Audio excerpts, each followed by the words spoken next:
Antonin Dvořák is, he's one of everybody's favorite romantic composers, particularly for chamber music and symphonies. He grew up in a little town just near Prague.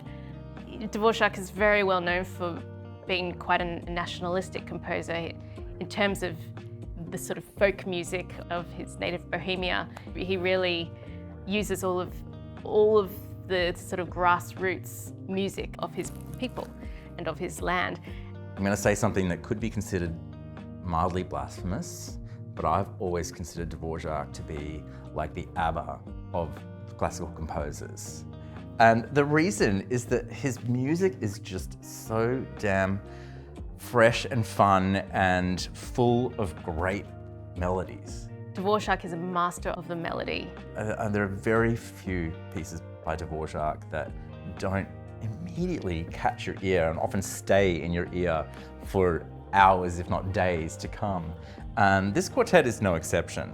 I love this quartet. I love the idea that he started this quartet when he was in America, just before coming home to Bohemia. He had spent the 3 preceding years as the director of the National Conservatory in New York City. Even over there, he really got into African American sort of spiritual music and Native American folk music. So he was really interested in the music of a place. But I read that he stopped and didn't pick it up for a few months. In the meantime, wrote a whole nother quartet and then came back to it once he was home. And so part of me likes the romantic notion that he needed to get something out before he could finish this one, or that he needed to be home. I just like how oddly human that is. So this is his last string quartet, and in fact the last chamber music piece he ever wrote. He'd already written the American quartet, the famous 12th quartet, which was all about coming to America and the different sort of energy and sounds over there. But this is when he's returning, and he always comes back to the sounds of his homeland. And there's these really interesting quotes where one person referenced the work and reviewed it and said, it was a beautiful homage to his time in America. Sort of a retrospective look at his time in America. And then I think it was his son reviewed the same work and said it was a rebuking of his time in America and an embracing of his homeland. Same piece, same composer, same notes, but viewed very, very differently. And I don't know who's right. However you want to interpret this music, there is no question that it is just like full of unabashed joy and gorgeous melodies and a real nod to Czech folk music. The way he starts the quartet is in this extremely dark, questioning world, and you think, wow, where is Dvořák going? The first movement starts really searching, almost like actually Beethoven 59-3. It's kind of low and sorrowful and mournful, and then suddenly these outbursts of something, anger, rage, confusion. Well, it's very different from what he has written in the past. It's quite a remarkable introduction, the way it starts out, a very growly register in the cello, and then each successive voice enters. But he uses elements from that slow introduction to then inform the rest of the movement.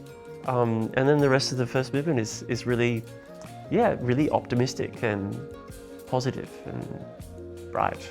And this is where Dvořák, which is brilliant, is able to take a little cell, just in the way Brahms did before him, and transform it and use it for the purposes of developing the work into what is a beautiful journey.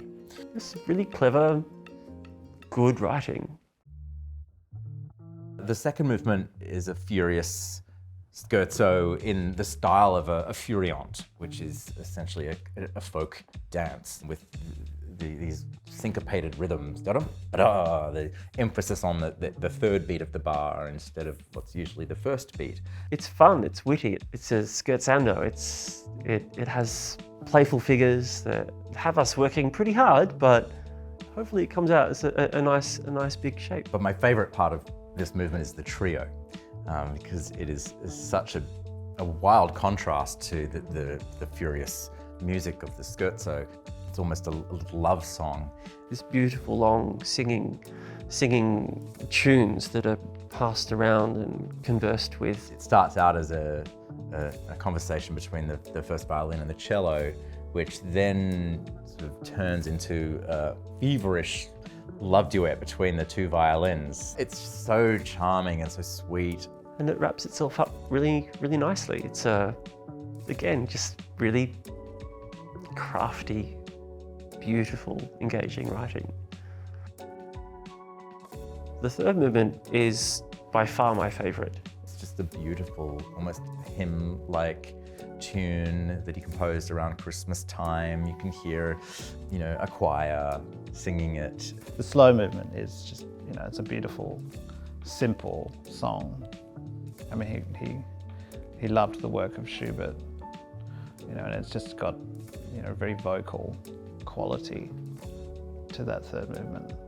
As violists, we have a few things going for us. But the most obvious thing is that C string on the bottom. That's the sweet spot, especially on this fabulous viola of mine. And the first thing we do in the third movement is sit on that open C string. And then this beautiful, beautiful song that's lush and warm and friendly. It's like sitting in front of a fire and you're like comfortable.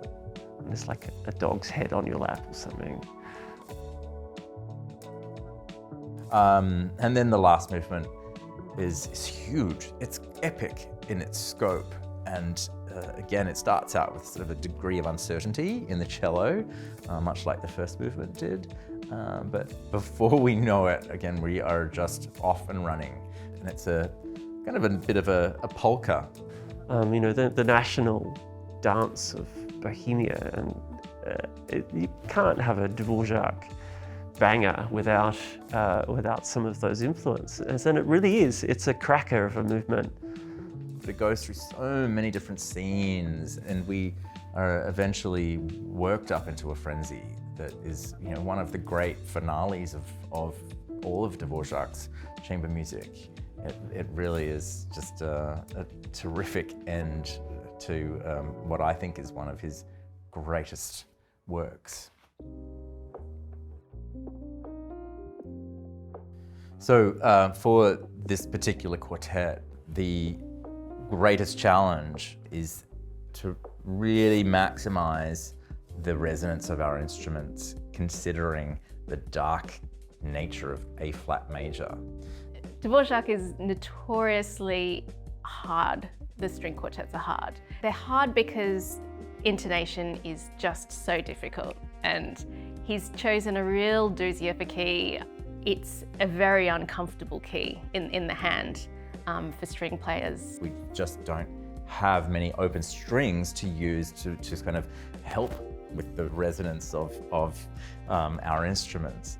There's been a lot of very slow building, taking things really slowly to try and build the chords.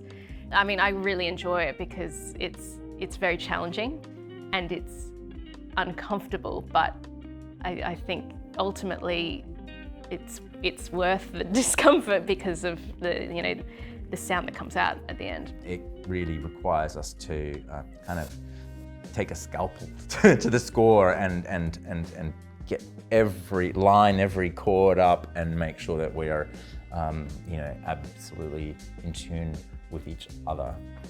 Which is a really interesting compositional device that was used by composers frequently.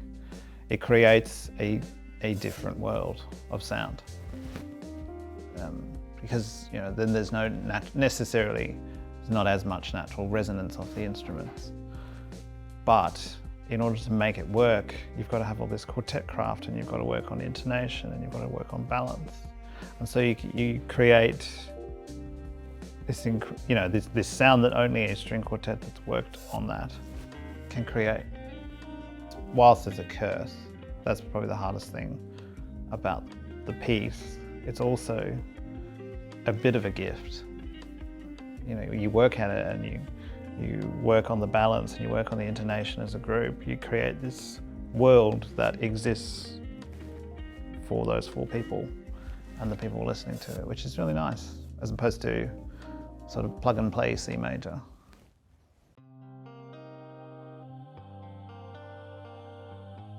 I mean, Dvořák is like Tchaikovsky. Some of the most recognizably beautiful moments of music are Dvořák. He excels at just joy and appealing to a really wide variety of audiences because of that. There's something very intrinsically human and joyful about his music. I think it's a very complete work, regardless of whether it's a retrospective or rebuking of his time in America. There are bits of it that are just an absolute romp, and it winds itself up in a proper Dvořák way at the end. It's just such a fun piece of music to play. I don't think I need to give any point anyone in any direction with this one. You're gonna love it.